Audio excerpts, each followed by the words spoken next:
Aujourd'hui, là, on était en train de parler aux infos du fait que ça faisait X années, 5 ans, je suppose, que George Floyd était mort. George Floyd.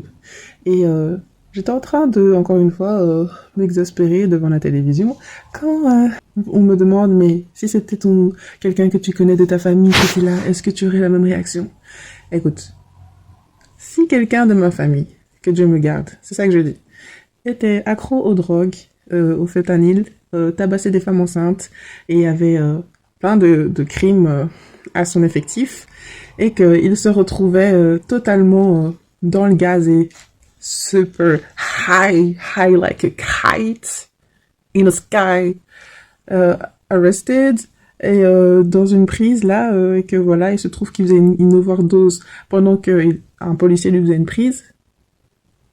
S'il m'aurait, que Dieu me garde encore une fois, je n'allais pas faire genre que c'était la personne la plus exceptionnelle. C'était ok, personne ne mérite de mourir. Dieu ne se réjouit pas de la mort du méchant, amen. Des criminels, tout ce que vous voulez. Moi, je ne me réjouis pas non plus. Mais même si je suis triste que quelqu'un que je connais se fasse tuer dans les circonstances de la mort de George Floyd, je vais pas commencer à mentir sur sa vie, dire que ouais, c'était vraiment quelqu'un d'innocent, on l'a tué.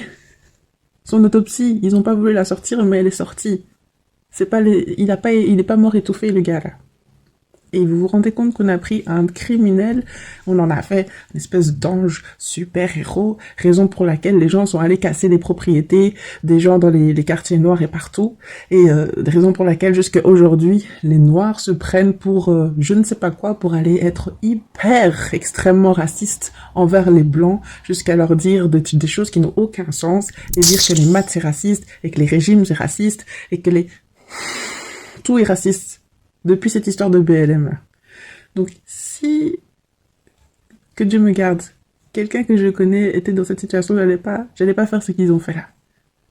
Et j'allais pas donner mon argent à une association avec 2 lesbiennes fondatrices sorcières qui font, oui, des rituels vaudous et qui financent des organisations BDSM gays pour qu'elles aillent s'acheter des mansions dans des quartiers blancs.